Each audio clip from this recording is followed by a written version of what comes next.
एक कविता सुनाता हूँ। जिसका वैसे ही मित्र होता है, जिसका जैसा चरित्र होता है उसका वैसा ही मित्र होता है। श्रद्धा होती है विचारों में तभी इंसान पवित्र होता है। मुझे भीड़ से मतलब थोड़ा ही है, मुझे वोट से मतलब है। भीड़ लेकर के हम एक माला 20 जगह बांट दें और 20 माला फिर मैं पहन लूँ, मुझको उससे थोड़ा ही मतलब है, मुझको वोट से मतलब है। इसलिए कि लोग बहुत ठगा चुके हैं और ठगा के अपने बदन में गोश्त 100 ग्राम कर दिए हैं कि चम्मच से खखोरने के बाद भी उस गरीबों के जिस्म में 100 ग्राम गोश्त भी बामुश्किल से मिलेगा।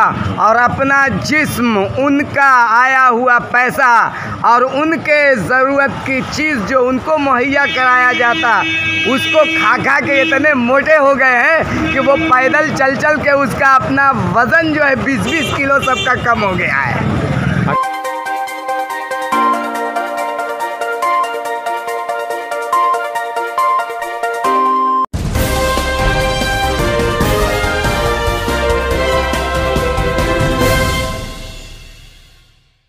मैं हूं एस सत्तर और आप देख रहे हैं न्यूज़ फोर्स।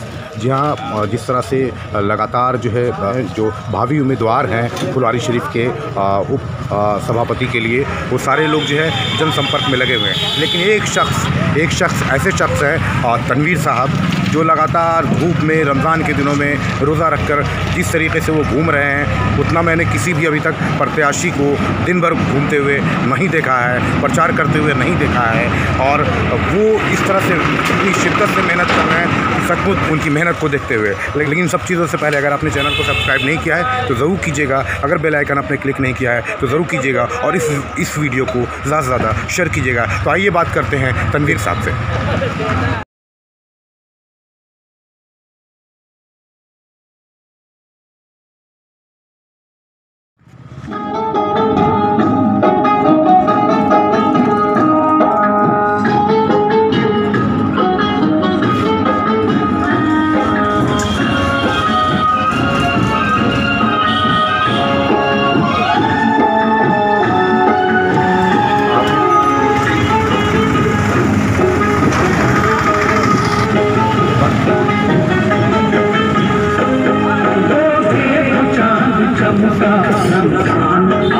स्वागत है न्यूज़ फोर्स में।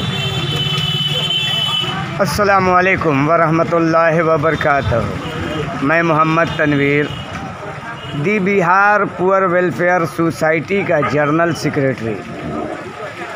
इस बार मैं फुलवारी शरीफ नगर परिषद से वाइस चेयरमैन यानी उप सभापति का मैं चुनाव लड़ने जा रहा हूं और जनता के आह्वान पे ही लड़ रहा हूं। जनता ने ही मुझसे कहा कि मेरा मसीहा को अब मैदान में आना पड़ेगा, तो मैं मैदान में आ चुका हूं और जितनी मेरी सलाहियत है मैं उस हिसाब से रोज़े के हालात में रोज़ा रख कर के भी मैं अपने वोटरों से डोर टू डोर उनसे मिल रहा हूँ, एक एक आदमी से, ताकि वो कोई भी हमसे छूटे ना। सबसे दुआ सलाम मैं ख़ुद करते चल रहा हूँ। सारे ज़्यादातर कैंडिडेट को मैं देख रहा हूँ कि भारी भरकम भीड़ लेकर के चल रहे हैं। आप अकेले बाइक पे जिस तरीके से मेहनत कर रहे हैं, रोज़ा रमज़ान के दिन में इतनी शिद्दत की धूप है, उतना ही शिद्दत से आप मेहनत कर रहे हैं, क्या कहेंगे आप? देखिए, ये चुनाव लोकल है, हम एक दूसरे के रिश्तेदार हैं, सब लोग हैं। मैं इस पर एक कविता सुनाता हूँ। जिसका जैसा चरित्र होता है उसका वैसा ही मित्र होता है, यानी जो जैसे काम से है, जो जिसके काम से है उसका वैसे ही मित्र होता है। जिसका जैसा चरित्र होता है उसका वैसा ही मित्र होता है। श्रद्धा होती है विचारों में तभी इंसान पवित्र होता है। मुझे भीड़ से मतलब थोड़ा ही है, मुझे वोट से मतलब है। भीड़ लेकर के हम एक माला 20 जगह बांट दें और 20 माला फिर मैं पहन लूँ, मुझको उससे थोड़ा ही मतलब है, मुझको वोट से मतलब है। और मैं चाहूँगा आप मीडिया पत्रकार से भी कि आप कुछ सवालात बैठे हुए हमारे भाई जो यहाँ पे हैं उनसे भी पूछ लें। आपको दूध का दूध, पानी का पानी हो जाएगा इसी जगह पर। जैसे आप और जगह पे और लोगों से आपने इंटरव्यू लिया और फिर जनता से पूछा कि फलाने साहब, मैं नाम नहीं लूँगा, फलाने साहब के बारे में क्या ख्याल है, तो मैं आपसे नवन निवेदन गुजारिश करता हूँ कि आप भी बैठे हुए जो रोड में चलते हुए जनता हैं उनसे जाकर के सवाल करें कि तनवीर को आप किस निगाह से देखते हैं। क्या वो नेता है? कहेगा नहीं, वो एक समाज सेवी है जो खिदमत क़ल्ब में लगा रहता है। जाके सवाल करें सर। अब एक चीज़ बताइए, आपने बोला जैसे समाज सेवक हैं आप और आपकी इमेज भी समाज सेवक की है जितना मैं जानता हूँ, तो लोग वोट नेता को देते हैं, समाज सेवक को अभी तक जो रहा है ट्रेडिशनल, अगर आप उठा के देखिएगा तो समाज सेवक उतने सक्सेसफुल नहीं रहे जितना नेता रहे। क्या आप कहेंगे उनकी झूठ पे या उनकी कलाबाजियों पे लोग यकीन करते हैं, या समाज सेवा के जो सिद्धांत हैं और सीधे साधे लोग हैं उस पर लोग यकीन ना कर पाते हैं? इस बार बिल्कुल इसका अपोजिशन रहेगा, उल्टा रहेगा, इसलिए कि लोग बहुत ठगा चुके हैं और ठगा के अपने बदन में गोश्त 100 ग्राम कर दिए हैं कि चम्मच से खखोरने के बाद भी उस गरीबों के जिस्म में 100 ग्राम गोश्त भी बामुश्किल से मिलेगा।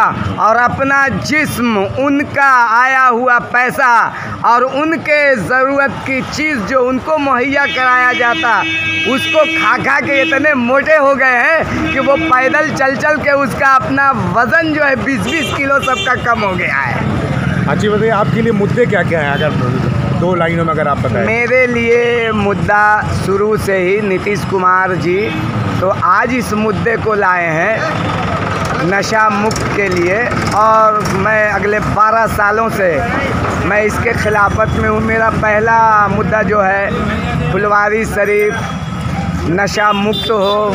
दूसरा मुद्दा है कि शिक्षा की कमी, जो एजुकेशन की यहाँ बहुत कमी है ज़्यादा, उसको मैं मुहैया करा भी रहा हूँ। कुछ जगह पे मदरसा स्कूल चल भी रहा है दी बिहार पुअर वेलफेयर सोसाइटी की तरफ से। एजुकेशन पे काम होगा, और जो मुखलिसी और गरीबी है दी बिहार पुअर वेलफेयर सोसाइटी उस पर भी काम कर रहा है। ये 3 मुद्दे मेरे रहेंगे। पहला, नशा मुक्त हो फुलवारी शरीफ और समाज हमारा। दूसरा, बेरोज़गारी दूर करूँगा और शिक्षा पर काम करूँगा, जो कि मैं कर भी रहा हूँ। यही हमारा मुद्दा है। अच्छा, मैं आखिरी सवाल आपसे ले लूँ। आप ये बताइए मुझे कि अभी रमज़ान चल रहा है, रामनवमी है, किस तरीके से आप फुलवारी की जनता को आप क्या संदेश देना चाहेंगे, क्या मैसेज देना चाहेंगे और क्या पैगाम देना चाहेंगे? देखिए, फुलवारी सदियों से हमारा गंगा जमुना, फुलवारी क्या पूरा भारत हमारा सदियों से गंगा जमुना तहज़ीब को आगे लाया है और भाईचारगी को हमेशा लेकर के चले हैं। हर तीज त्यौहार पर्व में आप देखेंगे कि हिंदू मुस्लिम साथ चलते हैं, और इस बार भी उसी तरह से होगा। अभी रामनवमी है और फिर रमज़ान भी हमारा चल रहा है, और शायद 10 तारीख को ही 10 अप्रैल को विसर्जन है या जुलूस निकलेगा रामनवमी का। और बहुत इत्मीनान और शांति से हमारे नॉन मुस्लिम भाई जैसे हमेशा निकलते हैं वही निकलेंगे उसी तरह से, और हम लोग भी उनका साथ देंगे और उनमें शामिल रहेंगे। इसी को तो कहते हैं गंगा जमुनी तहज़ीब। चलिए, बहुत बहुत शुक्रिया आपका न्यूज़ 4 से बात करने के लिए। थैंक यू सर, मैं आपका भी शुक्रगुजार हूँ